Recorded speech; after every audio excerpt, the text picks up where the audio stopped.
എൻ്റെ എല്ലാ പ്രിയ കൂട്ടുകാർക്കും പുതിയൊരു വീഡിയോയിലേക്ക് സ്വാഗതം. ഇന്ന് നമ്മൾ ചെയ്യുന്നത് ഒരു ഹെൽത്തി ആയിട്ടുള്ളൊരു ബ്രേക്ക്ഫാസ്റ്റ് റെസിപ്പിയാണ് കേട്ടോ. വെയിറ്റ് ലോസിന് വേണ്ടിയിട്ട് ഡയറ്റൊക്കെ ചെയ്യുന്നവർക്കും ഹെൽത്തി ഡയറ്റ് ഫോളോ ചെയ്യുന്നവർക്കും ഇനി അതല്ല സാധാരണ നമ്മൾ ചോറും കപ്പയൊക്കെ കഴിച്ചുകൊണ്ട് തന്നെയുള്ള ആൾക്കാരുണ്ടല്ലോ, ഡയറ്റൊന്നും ചെയ്യാതെ, അങ്ങനെയുള്ളവർക്കും നല്ലതാണ്. ഇടയ്ക്കൊക്കെ ഇതേപോലെ ഒന്ന് കഴിച്ചു കഴിഞ്ഞാൽ നമുക്ക് വേണ്ടി ന്യൂട്രിയൻസ് എല്ലാം നമുക്ക് കിട്ടുന്നതായിരിക്കും. നല്ല ടേസ്റ്റിയുമാണ്, ഹെൽത്തിയുമാണ്. അപ്പോൾ നമുക്കിതെങ്ങനെയാണ് ഉണ്ടാക്കുന്നതെന്ന് നോക്കിയാലോ. മിക്സിയുടെ ചെറിയ ജാറാണ് കേട്ടോ എടുത്തിരിക്കുന്നത്. അതിലേക്ക് ഞാൻ ഒരു പിടി ബദാം ഇട്ട് കൊടുത്തിട്ടുണ്ട്. ഒരു 10-15 എണ്ണമൊക്കെ ഉണ്ടാവും. നമ്മൾ ഒരു പിടി എത്രയുണ്ടോ അത്രയും ഇട്ട് കൊടുത്താൽ മതിയാവും. പിന്നെ ഞാൻ 1 ടേബിൾ സ്പൂൺ ഫ്ലാക്സ് സീഡ്സ് ചേർത്ത് കൊടുത്തിട്ടുണ്ട്. ഫ്ലാക്സ് സീഡ്സ് എന്ന് പറയുന്നത് ചെറു ചണ വിത്ത് എന്ന് പറയും. അത് 1/2 ടേബിൾ സ്പൂണിലാണ് ഞാൻ മെഷർ ചെയ്തിരിക്കുന്നത്. അതുകൊണ്ടാണ് 2 പ്രാവശ്യം ഇട്ട് കൊടുത്തിരിക്കുന്നത്. 1 ടേബിൾ സ്പൂൺ മതി നമുക്ക് ടോട്ടലായിട്ട്. ഇനി ഇതിലേക്ക് ഒരു മുട്ട മുഴുവനായിട്ട് പൊട്ടിച്ചൊഴിച്ച് കൊടുത്തിരിക്കുകയാണ്. കോഴിമുട്ടയാണ്, മീഡിയം സൈസിലുള്ള ഒരു മുട്ടയാണ് ഇപ്പോൾ എടുത്തിരിക്കുന്നത്. ഇനി നമുക്ക് ആവശ്യമെങ്കിൽ വീണ്ടും നമുക്ക് മുട്ട ചേർക്കാവുന്നതാണ്. ഇപ്പോൾ നമുക്ക് ഒരു മുട്ടയുടെ ആവശ്യമേ ഉള്ളൂ. കൂട്ടത്തിൽ 2 ടേബിൾ സ്പൂൺ തേങ്ങ ചിരകിയത്, ഫ്രഷായിട്ട് നമ്മൾ തേങ്ങ ചിരകിയെടുക്കില്ലേ, അതാണ് ചേർത്ത് കൊടുത്തിരിക്കുന്നത്. ഇനി ഇതെല്ലാം കൂടി നന്നായിട്ടൊന്ന് അരച്ചെടുത്തിട്ട് വരാം. ഇപ്പോൾ നമ്മൾ വെള്ളമൊന്നും നമ്മൾ ഇതിനകത്ത് ഒഴിച്ച് കൊടുക്കരുത്, കാരണം ഈ സീഡ്സ് ഒന്നും നന്നായിട്ട് അരഞ്ഞു കിട്ടില്ല. ഇപ്പോൾ ഇത് നന്നായിട്ട് അരഞ്ഞു കിട്ടിയിട്ടുണ്ട്. ഒരുപാട് അങ്ങ് അരഞ്ഞിട്ടില്ല, ഇനി അരയാനുണ്ട്. എന്നാലും ആ എല്ലാ സീഡ്സും ഒന്ന് നന്നായിട്ടൊന്ന് മിക്സായിട്ട് വന്നിട്ടുണ്ട്. ഇനി നമുക്ക് ഇതിലേക്ക് ഒരു മുട്ട കൂടി ചേർത്ത് കൊടുക്കാം. ഇനി നമുക്കിത് നന്നായിട്ടൊന്ന് അടിച്ചെടുക്കാം. അപ്പോൾ നല്ല പേസ്റ്റായിട്ട് നമുക്ക് കിട്ടും. ഇപ്പോൾ നല്ല പേസ്റ്റായിട്ട് നമുക്ക് കിട്ടിയിട്ടുണ്ട്. നമ്മൾ ഇട്ട് കൊടുത്ത ബദാമും ഫ്ലാക്സ് സീഡ്സും ഒക്കെ നന്നായിട്ട് തന്നെ അരഞ്ഞ് വന്നിട്ടുണ്ട്. ഈ ഒരു പരുവത്തിലാണ് നമുക്ക് വേണ്ടത്. ഇനി നമുക്കിതിൻ്റെ കൺസിസ്റ്റൻസിയൊക്കെ നമുക്ക് കറക്റ്റാക്കാം. ആദ്യം നമുക്കിതൊരു ബൗളിലേക്ക് ഒഴിച്ചു കൊടുക്കാം. ഒരല്പം വെള്ളം മിക്സിയുടെ ജാറിലേക്ക് ഒഴിച്ചിട്ട് ഞാൻ ഒന്നും കൂടെ ഒന്ന് അടിച്ചെടുത്തിട്ടുണ്ടായിരുന്നു. അപ്പോൾ അതിൽ പറ്റി പിടിച്ചിരിക്കുന്ന ആ ഒരു മിക്സ്ചറെല്ലാം കൂടെ നമുക്ക് കിട്ടുമല്ലോ. അപ്പോൾ ഞാനതാണ് ഇപ്പോൾ ഒഴിച്ചു കൊടുത്തിരിക്കുന്നത്. നമുക്ക് ഒരു ദോശ ഉണ്ടാക്കാനുള്ള ബാറ്ററിൻ്റെ ആ ഒരു കൺസിസ്റ്റൻസിയിൽ വേണം, അതെല്ലാവർക്കും അറിയാമല്ലോ, ആ ഒരു കൺസിസ്റ്റൻസിയിൽ വേണം നമ്മൾ ഈ ബാറ്ററും പ്രിപ്പയർ ചെയ്തെടുക്കാനായിട്ട്. അപ്പോൾ ആവശ്യത്തിന് മാത്രം വെള്ളം ഒഴിക്കുക. ആദ്യം തന്നെ ഒരുപാട് വെള്ളം ഒഴിച്ചിട്ട് പിന്നെ നമ്മളിതിലേക്ക് വേറെ പൊടിയൊന്നും നമുക്ക് ആഡ് ചെയ്യാനായിട്ട് പറ്റുകയില്ല. അപ്പോൾ അതുകൊണ്ട് ആവശ്യത്തിന് നോക്കി നമ്മൾ ഒഴിക്കുക. അപ്പോൾ ഇത് നന്നായിട്ട് മിക്സ് ചെയ്ത് നല്ലൊരു കൺസിസ്റ്റൻസിയിൽ നമുക്ക് കിട്ടിയിട്ടുണ്ട്. ഈ ഒരു കൺസിസ്റ്റൻസി മതിയാവും നമുക്ക്. നമ്മളിതിലേക്ക് ഉപ്പൊന്നും ചേർത്ത് കൊടുത്തിട്ടില്ല. ഇനി നമുക്ക് അല്പം ഉപ്പ് ചേർത്ത് കൊടുക്കാം. നമ്മൾ എത്രയാണോ ബാറ്റർ എടുത്തിരിക്കുന്നത് അതിനനുസരിച്ചിട്ടുള്ള ഉപ്പ് ചേർത്ത് കൊടുക്കാം. ഞാനിവിടെ ഹിമാലയൻ പിങ്ക് സോൾട്ടാണ് ചേർത്ത് കൊടുത്തിരിക്കുന്നത്.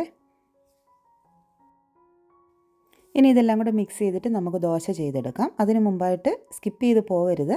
ഇനി നല്ലൊരു കോഫിയും കൂടെ ചെയ്ത് കാണിക്കുന്നുണ്ട് കേട്ടോ. നമുക്ക് വെയിറ്റ് ലോസിന് പറ്റിയൊരു കോഫി ചെയ്ത് കാണിക്കുന്നുണ്ട്. അപ്പോൾ ഈ ബാറ്റർ നമുക്ക് ഒഴിച്ചിട്ട് കട്ടിക്ക് ദോശ ഇഷ്ടമുള്ളവർക്ക് കട്ടിയിൽ പരത്തിയെടുത്ത് ചെയ്യാം. നല്ല തിന്നായിട്ട് ഗീ റോസ്റ്റൊക്കെ പോലെ ചെയ്തെടുക്കേണ്ടവർക്ക് ആ മാവിൻ്റെ കൺസിസ്റ്റൻസി ആ ഒരു ലൂസാക്കിയിട്ട് നന്നായിട്ട് പരത്തിയെടുത്ത് ചെയ്താൽ മതി. ഞാനിപ്പം ഒരുപാട് തിക്കുമല്ല ഒരുപാട് തിന്നുമല്ലാത്ത ഒരു പരുവത്തിലാണ് ഞാനിവിടെ ദോശ ചുട്ടെടുക്കുന്നത്. ഈ ഒരു ബാറ്റർ കൊണ്ട് ഏകദേശം ഒരു 3 അല്ലെങ്കിൽ 4 ചെറിയ ദോശ ഉണ്ടാക്കാൻ പറ്റും. ഞാനിവിടെ ഒരു ദോശയാണ് ഉണ്ടാക്കുന്നത് കേട്ടോ. നമുക്കൊരു ദോശ കഴിച്ചാൽ തന്നെ വയറ് നന്നായിട്ട് നിറയും. പിന്നെ നല്ല വിശപ്പൊക്കെ ഉള്ളവർ, ഡയറ്റൊക്കെ തുടങ്ങുന്ന സമയത്തൊക്കെ ചിലവർക്ക് വിശപ്പ് കൺട്രോൾ ചെയ്യാൻ പറ്റുകയില്ല. അപ്പോൾ ആ ഒരു സമയത്തൊക്കെ ആണെങ്കിൽ 2 അല്ലെങ്കിൽ മാക്സിമം പോയാൽ 3 ദോശ, അതിനപ്പുറത്തോട്ട് നമ്മൾ കഴിക്കേണ്ട ആവശ്യമില്ല കേട്ടോ. അപ്പോൾ ഞാനിവിടെ ഒരു ദോശയാണ് ഉണ്ടാക്കുന്നത്. ഈ ഒരു ദോശ കഴിക്കുമ്പോൾ തന്നെ നന്നായിട്ട് വയറ് നല്ല ഫില്ലാവും.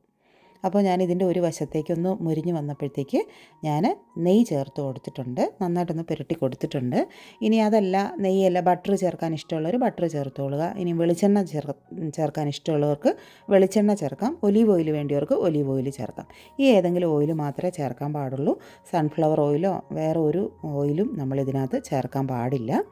അപ്പോൾ ഞാൻ നെയ്യാണ് ചേർത്ത് കൊടുത്തിരിക്കുന്നത്. അപ്പോൾ 2 വശത്തും ഞാൻ കുറച്ച് നെയ്യൊക്കെ ചേർത്തിട്ടാണ് ഉണ്ടാക്കുന്നത്. നല്ല ടേസ്റ്റാണ് കേട്ടോ ഇത് കഴിക്കാനായിട്ടും. അപ്പോൾ നിങ്ങൾക്ക് കഴിക്കാൻ ഇഷ്ടമുള്ള പാകത്തിന് അതിനനുസരിച്ചിട്ട് മൊരിയിച്ച് എടുത്തോളുക. ഞാൻ ഈ ഒരു പാകത്തിന് ഇങ്ങനെ എടുക്കുകയാണ്. അപ്പോൾ ഒരു ദോശ മതിയാവും നമുക്ക് ബ്രേക്ക്ഫാസ്റ്റിന് കഴിക്കാനായിട്ട്. അല്ലെങ്കിൽ ഞാൻ പറഞ്ഞ പോലെ ഭയങ്കര വിശപ്പൊക്കെ ഉള്ളവർ ഒരു ദോശയും കൂടിയൊക്കെ എടുക്കാം. അപ്പോൾ ഇത് മതി, നമുക്ക് ഈ ഒരു ദോശയുടെ ആവശ്യമേ ഉള്ളൂ. അപ്പോൾ നമ്മുടെ ഹെൽത്തി ആൻഡ് ടേസ്റ്റി ദോശ ഇവിടെ റെഡി ആയിരിക്കുകയാണ്. ബാക്കിയുള്ള ബാറ്റർ കൊണ്ട് വേണമെങ്കിൽ ദോശ ഉണ്ടാക്കി വെക്കാം, ഇല്ലെങ്കിൽ വൈകുന്നേരം വിശക്കുമ്പോൾ വേണമെങ്കിൽ കഴിക്കാം. ഇനി അതല്ല, ഇപ്പം ഞാൻ ഈ ബാറ്റർ കൊണ്ട് തന്നെ നമുക്കൊരു ബർഗറൊക്കെ കഴിക്കാൻ തോന്നിയാൽ, അല്ലെങ്കിൽ ഒരു സാൻഡ്വിച്ചൊക്കെ കഴിക്കാൻ തോന്നിയാൽ എങ്ങനെയാണ് പ്രിപ്പയർ ചെയ്യുന്നതെന്നുള്ളത് കാണിച്ചു തരാം. ഇപ്പോൾ നമ്മൾ ദോശ ഉണ്ടാക്കിയില്ലേ, അതേ ബാറ്റർ തന്നെ ഉപയോഗിച്ചിട്ട് ചെറിയ വട്ടത്തിൽ ഒന്ന് പരത്തിയെടുത്താൽ ഒരു ബ്രെഡ് പോലെ നമുക്ക് കിട്ടും. നമുക്ക് ഈ പാക്കറ്റിൽ വരുന്ന ബ്രെഡൊന്നും ഡയറ്റ് ചെയ്യുമ്പോൾ കഴിക്കാതിരിക്കുന്നതാണ് നല്ലത്. അതിൽ ഷുഗറൊക്കെ ചേർത്തിട്ടുണ്ടാവും, പിന്നെ ഈസ്റ്റിൻ്റെ കണ്ടൻറ്റും ഒക്കെ ചേർത്തിട്ടുണ്ടാവും. അപ്പോൾ ഇത് നമുക്ക് നല്ല ഹെൽത്തി ആയിട്ട് ഇതിൻ്റെ ഉള്ളിൽ നമുക്ക് ഇഷ്ടമുള്ള ഫില്ലിങ് വെച്ചിട്ട് നമുക്ക് കഴിക്കാവുന്നതാണ്. 4 മണിക്കോ പിന്നെ ഇനിയും വിശക്കുമ്പോൾ എപ്പോഴാണെന്ന് വെച്ചാൽ നമുക്ക് കഴിക്കാവുന്നതാണ്. ഡയറ്റൊക്കെ ചെയ്യുമ്പോൾ നമുക്ക് തോന്നുമല്ലോ സാൻഡ്വിച്ച് കഴിക്കണമെന്നും അല്ലെങ്കിൽ ഒരു ബർഗർ കഴിക്കണമെന്നൊക്കെ തോന്നിക്കഴിഞ്ഞാൽ ഇതേപോലെ ഉണ്ടാക്കിയിട്ട് കഴിക്കാം. പിന്നെ നമ്മൾ പുറത്തുനിന്ന് വാങ്ങിക്കുന്ന ഭയങ്കര ടേസ്റ്റിലല്ല നമുക്ക് കഴിക്കാൻ പറ്റുന്നത്. ഡയറ്റ് ചെയ്യുമ്പോൾ നമുക്ക് കുറച്ച് കാര്യങ്ങളൊക്കെ കൺട്രോൾ ചെയ്തല്ലേ പറ്റുള്ളൂ. അപ്പോൾ ആ ഒരു രീതിയിൽ നമുക്ക് ചെയ്തെടുക്കാം. നല്ല വലിയ ദോശയാണെങ്കിൽ 2 ദോശയ്ക്കുള്ള മാവാണ് നമ്മൾ എടുത്തിരിക്കുന്നത് കേട്ടോ. അതല്ലെങ്കിൽ ചെറിയ ദോശയാണെങ്കിൽ 3 ദോശ നമുക്ക് ഉണ്ടാക്കിയെടുക്കാൻ പറ്റും ഇത്രയും ബാറ്റർ കൊണ്ട്. അപ്പോൾ ഞാൻ ഒരു ദോശ ഉണ്ടാക്കിയിട്ട് ബാക്കി നിങ്ങളിതിങ്ങനെ ഒരു ബർഗറോ അല്ലെങ്കിൽ സാൻഡ്വിച്ചൊക്കെ ചെയ്യണമെന്ന് തോന്നിയാൽ കഴിക്കാൻ പറ്റും എന്നുള്ളത് കാണിച്ചു തരികയാണ് കേട്ടോ. ഇതുപോലെ തന്നെ ഞാൻ ബട്ടറും ചേർത്തിട്ടുണ്ട്, നല്ലതായിട്ട് സോഫ്റ്റായിട്ട് കിട്ടാൻ വേണ്ടിയിട്ട് ബട്ടറും ചേർത്ത് നമ്മൾ സാധാരണ ദോശ ചെയ്യുന്ന പോലെ തന്നെ മൊരിയിച്ചെടുക്കുകയാണേ. ഇതിന് തൊട്ട് മുമ്പ് ഞാനൊരു വീഡിയോ ഇട്ടിട്ടുണ്ട്, ഡയറ്റ് കേക്ക്. ഷുഗറോ മൈദയും ഓയിലും ഒന്നും ചേർക്കാതെ നല്ല അടിപൊളിയായിട്ട് നമുക്ക് ഹെൽത്തി ആയിട്ടുള്ള കേക്ക് ചെയ്യുന്നത് എങ്ങനെയാണെന്ന്.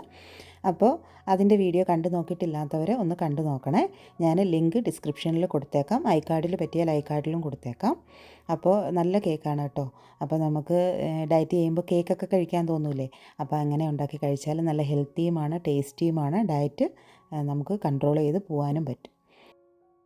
അപ്പോൾ നമ്മൾ ഉണ്ടാക്കിയെടുത്ത ബാറ്റർ കൊണ്ട് ഒരു നോർമൽ ദോശയും 3 കുട്ടി ദോശയാണ് ഉണ്ടാക്കിയെടുത്തിരിക്കുന്നത്. ദോശ അങ്ങനെ വേണമെങ്കിൽ കഴിക്കാം, ഇല്ലെങ്കിൽ ചിക്കനോ നമുക്ക് വേണ്ടിയ വെജിറ്റബിളോ എന്തെങ്കിലുമൊക്കെ ഫില്ലിങ് വെച്ചിട്ട് സാൻഡ്വിച്ച് പോലെയൊക്കെ ആക്കിയിട്ട് കഴിക്കാവുന്നതാണ്.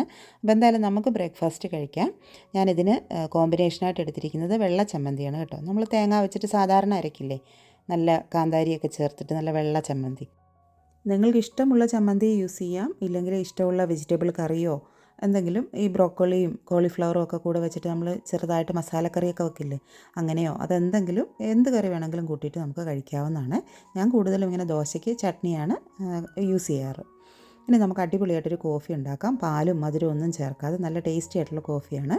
അപ്പോൾ ഞാനതിന് ഇവിടെ എടുത്തിരിക്കുന്നത് ബട്ടറാണ് കേട്ടോ. അൽമറായുടെ ബട്ടറാണ് ഞാൻ എടുത്തിരിക്കുന്നത്. ഏത് ബട്ടറായാലും കുഴപ്പമില്ല, അൺസോൾട്ടഡ് ബട്ടർ എടുക്കാനായിട്ട് ശ്രദ്ധിക്കുക. അത് ഞാനൊരു 20 ഗ്രാംസ് എടുത്തിട്ടുണ്ട് കേട്ടോ. ഇതിലിങ്ങനെ മാർക്കിംഗ് ഉണ്ട്, അതിനനുസരിച്ച് കട്ട് ചെയ്തെടുത്താൽ മതി. ഇല്ലെങ്കിൽ ഒരു 2 ടേബിൾ സ്പൂൺ ബട്ടർ എടുക്കുക. ഒരു 20 അല്ലെങ്കിൽ 25 ഗ്രാംസ് നമുക്ക് എടുക്കാവുന്നതാണ്. അപ്പോൾ അതിലേക്ക് നല്ല ചൂടുവെള്ളം 1 കപ്പ് ഒഴിച്ചു കൊടുത്തിട്ടുണ്ട്. ഇതിപ്പോൾ ഭയങ്കര ചൂടാണ്. ഈ സമയത്ത് നമ്മളിത് വെച്ചിട്ട് ബ്ലെൻഡ് ചെയ്യുകയാണെങ്കിൽ ഫുള്ള് തെറിച്ച് വരത്തേ ഉള്ളൂ, അടപ്പിൻ്റെ ഉള്ളിലൂടെയൊക്കെ തെറിച്ച് വരികയുള്ളൂ. അപ്പോൾ ഇതൊന്ന് ബട്ടർ ഒന്ന് മെൽട്ടാവുന്ന ഒരു ചൂടിൽ നമുക്ക് കോഫി പൗഡർ ചേർത്ത് കൊടുക്കാം. ബട്ടർ ഒന്ന് നന്നായിട്ടൊന്ന് മെൽട്ടായി വരുന്നതേ ഉള്ളൂ കണ്ടോ. അപ്പോൾ ഈ പരുവത്തിൽ നമുക്ക്, അതായത് വലിയ ചൂടൊക്കെ അങ്ങ് പോയി, എന്നിട്ട് ബ്ലെൻഡ് ചെയ്യുക. ഒരു 20 to 25 സെക്കൻഡ്സ് അല്ലെങ്കിൽ ഒരു 30 സെക്കൻഡ്സ് വരെ നമുക്ക് ബ്ലെൻഡ് ചെയ്തെടുക്കാവുന്നതാണ്. അപ്പോൾ നല്ല അടിപൊളിയായിട്ട് കോഫി, നല്ല ടേസ്റ്റാണ് കേട്ടോ ഈ കോഫിക്കും. അപ്പോൾ ഈ ഒരു കോഫി നമുക്ക് പാല് ചേർത്തിട്ടുള്ള കോഫിയുടെ ഒരു ടേസ്റ്റ് ഉണ്ടല്ലോ, അത് തന്നെയാണ് ഇതിനും. മധുരമില്ല, മധുരമൊന്നും നമ്മൾ ഇടാൻ പാടില്ല. അപ്പോൾ ഈ ഒരു കോഫിയും നമ്മുടെ ഉണ്ടാക്കി വെച്ച ദോശയും ചട്നിയുമാണ് ഇന്നത്തെ എൻ്റെ ബ്രേക്ക്ഫാസ്റ്റ്. അപ്പോൾ ഇനി ഇതുപോലെ ഞാൻ പലതരത്തിൽ ബ്രേക്ക്ഫാസ്റ്റ് ചെയ്യുമ്പോൾ നിങ്ങൾക്കും കാണിച്ചു തരാം.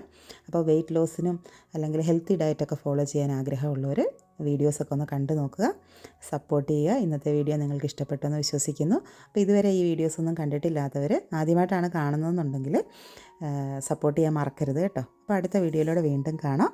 താങ്ക്